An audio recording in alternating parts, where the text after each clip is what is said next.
Hello. 27 जुलाई 2024 budget आया है। Budget का सीरीज हम शुरू करते हैं। आज के सेशन में हम आपको दिखाएंगे कि जो टीडीएस सैलरी के ऊपर लगता है वो बिल्कुल चेंज हो गया है बजट के बाद। तो क्या चेंज हुआ है, एम्प्लॉय को क्या बेनिफिट हुआ है, एम्प्लॉयर को क्या एक्स्ट्रा एक्सरसाइज करनी पड़ेगी, और न्यू रिजिम और ओल्ड रिजिम का थोड़ा एक एग्जाम्पल एक्सप्लेन करेंगे। ओके, तो देखते हैं, स्क्रीन को शेयर करते हैं और यहाँ से जूम के परसेंटेज बढ़ा देते हैं। आई होप कि आप सबको दिखाई दे रहा है। ठीक है, अभी 2024-25 मतलब ये ईयर्स है, दो रिजिम हो गए, पहला ओल्ड रिजिम और दूसरा न्यू रिजिम। ओल्ड रिजिम में 0 से 2.5 लाख तक कोई टैक्स नहीं, 2.5 लाख से 5 लाख तक 5%, 5 लाख से 10 लाख 10-20% और 10 लाख से ऊपर 30%। और न्यू रिजिम में 0 से 3 कोई टैक्स नहीं, 3 से अभी पहले 6 थे, अभी 7 हो गए, 5%, 7 से 10 10%, 10 से 12 15, 12 से 15 20 और 15 से ऊपर 30%। यहाँ पे सभी डिडक्शन अलाउड है, एटीसी से लेके एटीयू का। यहाँ पे एटीसीसीडी 2 का ही डिडक्शन अलाउड है।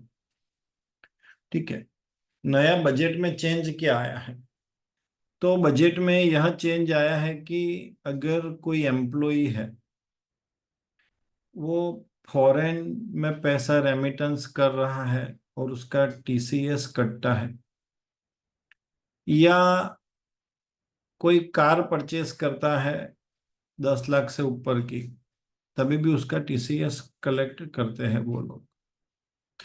तो पहले क्या था कि जब हम सैलरी कैलकुलेट करते थे, टैक्स लायबिलिटी जो आती थी वो टैक्स लायबिलिटी आती थी, और बाद में जब इनकम टैक्स का रिटर्न फाइल करते थे तब उसका टीडीएस एडजस्ट करने के बाद उसको टैक्स पे करना पड़ता था। मतलब उसका जो वर्किंग कैपिटल है वो 1 साल के लिए अप्रोक्सीमेटली ब्लॉक हो जाता था।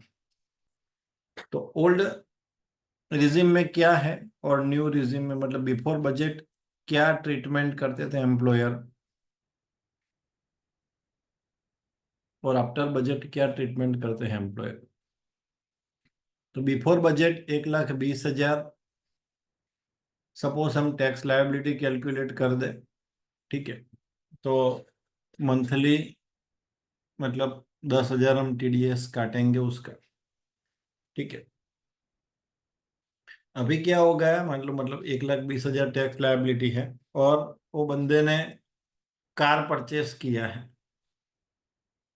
ठीक है, तो उसका रिफंड आता है और ये टैक्स लायबिलिटी उसको पे करनी है।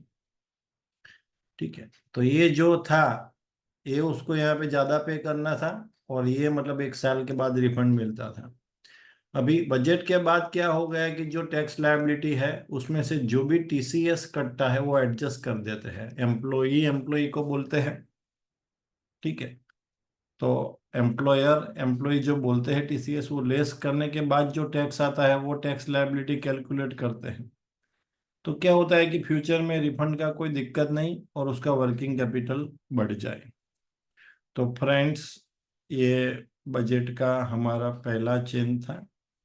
हमारा बजट के ऊपर टोटल 25 से ऊपर के वीडियोस है। आज हम पहला वीडियो आपसे शेयर कर रहे हैं। तो आपको अगर ये वीडियो अच्छा लगा तो लाइक कीजिए, सब्सक्राइब कीजिए और अपने फ्रेंड्स को ये वीडियो शेयर कीजिए। और हाँ, आपको इनकम टैक्स, टीडीएस, जीएसटी का प्रैक्टिकल नॉलेज लेना है तो आप हमारे एप्लीकेशन से या गूगल ड्राइव से कोर्स बाय कर सकते हैं। Thank you.